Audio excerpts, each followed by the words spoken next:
What is going on, guys? Welcome to your 77th Java tutorial, and in this tutorial we're going to be learning about something called adapter classes.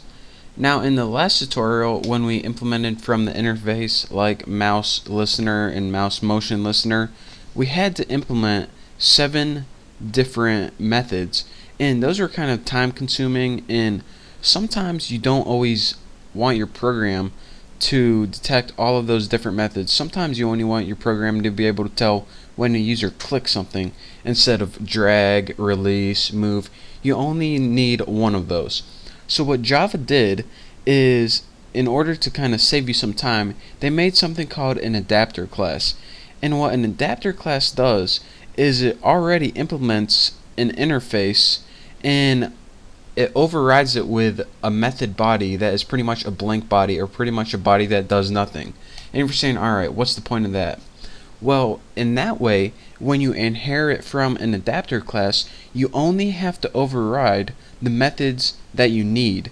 So it's pretty cool in the sense that you don't have to override all of those 7 time-consuming methods like we did before.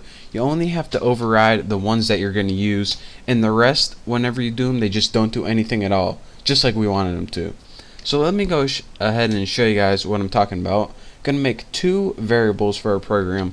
Again, get all your imports right here. And the first thing, they're both going to be private variables. I'm going to put string in details. And what this program is going to do is it's pretty much just going to say how many times, well, you'll see what it does. But pretty much this details is going to tell what's going to be displayed in the status bar. So that's all you need to know for now. Private J label and just put status bar or whatever you named it last time. And now we got 2 private variables. The status bar and the details is pretty much going to be the text that's going to appear in your status bar. So now we can go ahead and build our constructor, which is public GUI. It's not going to take any parameters, and for the body, let's go ahead and add a title, super title, since you should always have a title. Get that out of there. We'll name it Tootle. I mean, why not? Might as well. Next, we can go ahead and build our status bar, which is the only thing we're really going to want to appear in the window. So, wow, I really messed that up. Status bar, and set it equal to new J label, and just have the text by default.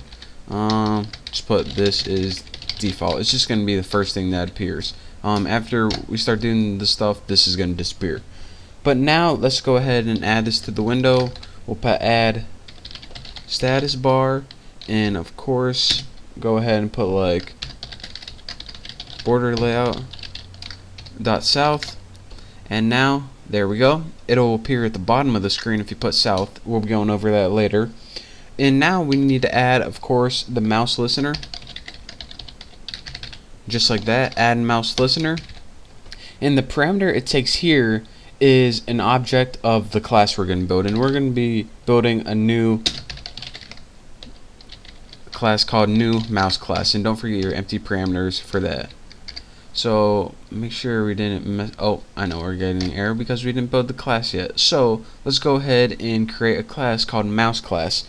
And what this mouse class is, well, let's just go ahead and private class mouse class extends. So we need to build a mouse class because that's what the parameter it took. In our class, we're going to pretty much define how to handle these mouse events, and we want it to extend mouse adapter. In this adapter class that we're extending from, this is the class that's built into Java already, so this can be custom whatever you named, but this has to mean mouse adapter. You have to type it just like that. And again, this adapter class is going to allow you to overwrite only the methods that you need to overwrite. So let's go ahead and first, the only thing we're going to want to be working with is public void mouse clicked. That's the only thing we care about when they click. We don't care when they drag or anything else like that. So put mouse event. Oh my god, can I not type? I mean, seriously. Mouse event, and let's go ahead and type what do we want to happen when they click the mouse. Well, let's go ahead and take those details right up here that we're gonna have and put details, set it equal to string dot format, And let's go ahead and put something that takes 2 arguments. Put you clicked %d. So it's going to say you clicked %d, and for %d, what we want to do is take that event, which is pretty much means when we click, and put get click count, just like that. Bam, already filled it in for us.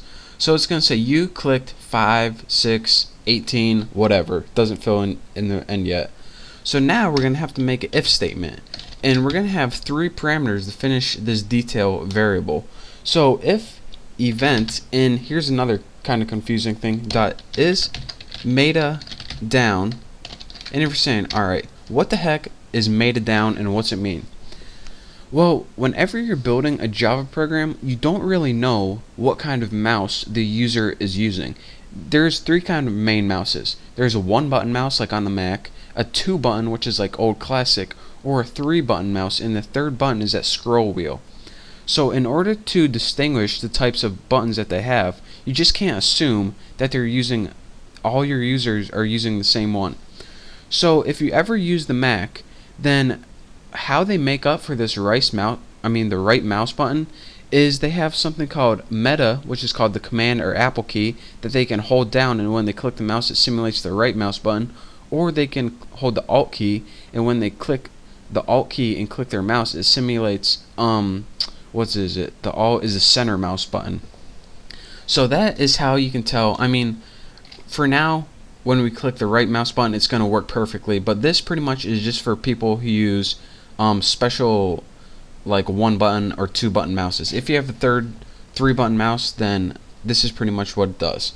So if meta button is down, or is meta down, take your details, and I know I'm probably just going to explain it a lot easier just by showing you what the program is, but add to the end of that details variable, so you clicked 5, we'll say for example, and then go ahead and what do we want to append? Alright, there we go. With right mouse button. So if meta is down, which is mean if they click the right mouse button or if they hold down that meta key, it's going to say with the right mouse button. Else if what else do we want to test? Event is alt down, just like that. Let's go ahead and first put that back, and details plus equals with center mouse button.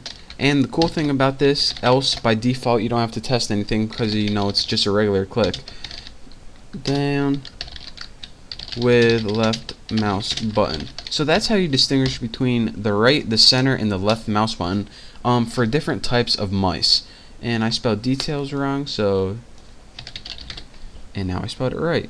So that's all we have to do. So now we have a variable called details, and it's a string. It starts with you clicked, and it says a number, and says with the right mouse button, either, why did I put either? Why didn't I just put with? Embarrassing. And then I pretty much, this is the beginning, and one of these is the end of the string. And now all we have to do is add this to the screen. So put status bar set text, and for the text we're just going to write that details variable. So the status bar is going to set equal to the details variable, and now we can go ahead and run it, and I can show you guys what it does. So it says this is default, which you put that by default, and I'm going to go ahead and click my left mouse button now. Look, click 1, 2, 3, 4, 5, and then if you move it and click your center, look what happens. Center, center, clicking with my center, or in other words my scroll wheel, and then go ahead and click here with your right. And if you go ahead and move this, then it's actually a new event. So if you want to make your things go up, you got to stay in the same place. If you're moving it, then it actually is a move event, so that's why it resets.